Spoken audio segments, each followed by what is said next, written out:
Short hand से जुड़ी सभी प्रकार की वीडियोस पाने के लिए सब्सक्राइब करिए आपके अपने चैनल शॉर्ट हैंड गुरुजी को। और दोस्तों, आप सभी का स्वागत है शॉर्ट हैंड गुरुजी यूट्यूब चैनल पे। एपीएस के लिए डिक्टेशन नंबर 18 आ चुका है। इसकी स्पीड 80 से 85 WPM के बीच में रहेगी। डिक्टेशन की PDF टेलीग्राम के ग्रुप में मिलेगी बिल्कुल फ्री में। डिक्टेशन स्टार्ट होगा 5 सेकंड के बाद। Ready, start. महोदय, जहाँ तक मैं जानता हूँ कि ग्रामीण विकास की महत्वपूर्ण आवश्यकता कृषकों को आर्थिक साधन उपलब्ध कराने की है। इस दिशा में ग्रामीण स्तर पर सहकारी संस्था बहुत महत्वपूर्ण भूमिका अदा कर रही है।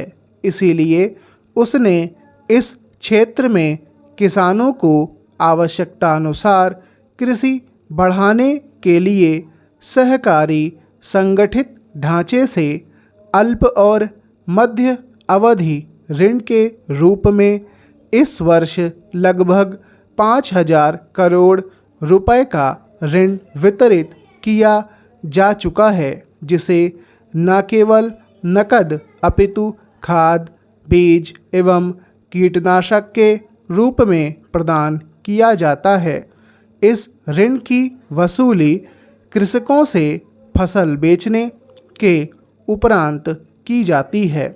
यह ऋण कृषि उत्पादन बढ़ाने में नई प्रणाली अपनाने में बहुत सहायक हुआ है।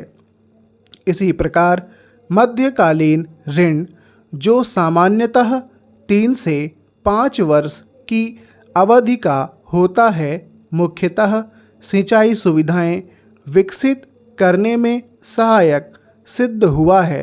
इसके साथ साथ सहकारी भूमि विकास सिंचाई बैंकों के माध्यम से कृषकों को दीर्घकालीन ऋण उपलब्ध कराया जाता है, जिसका उपयोग भूमि सुधार, लघु सिंचाई साधन के विकास और भूमिगत जल दोहन, कृषि यंत्रों के खरीदने, फलोद्यान विकसित करने हेतु किया जाता है।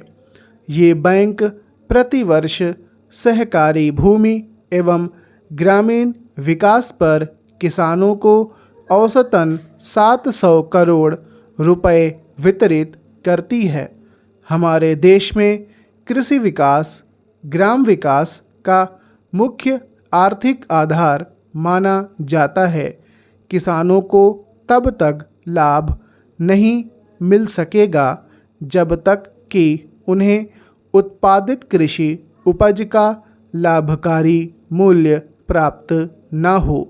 इसके लिए मंडी स्तर पर कृषि क्रय विक्रय सहकारी समितियां बनाई गई हैं। एक तरफ ये समितियां किसानों को समय समय पर रासायनिक खाद उपलब्ध कराती हैं, उन्नत बीज फसल के समय देती हैं, कीटाणुनाशक दवा मुहैया कराती हैं, उन्हें कृषि उपज का लाभकारी मूल्य दिलाने और उपभोक्ता सामग्री सुलभ कराने का प्रयत्न भी करती हैं। किसानों को समय पर बीज नहीं मिलेगा, फसल कैसे होगी? बीज अच्छा होगा तो फसल अच्छी होगी।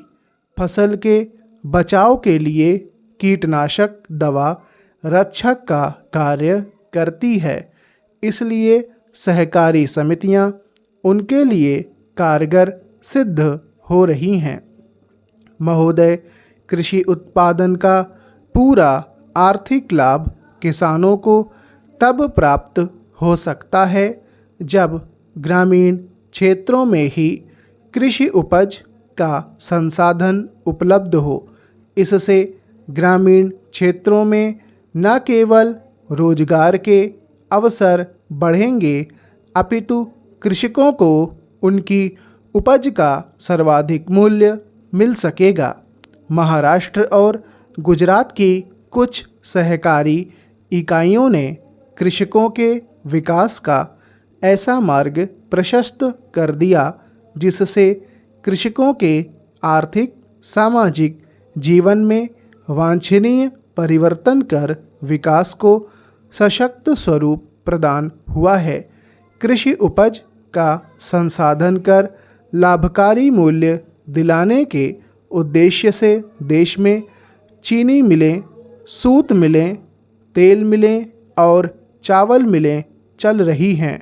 इन इकाइयों ने विशेषतः सहकारी चीनी मिलों ने ग्रामीण विकास में बहुत महत्वपूर्ण योगदान दिया है और सिद्ध कर दिया है कि सहकारी संगठनों की ग्राम विकास में सबसे अधिक महत्वपूर्ण भूमिका हो सकती है। स्टॉप।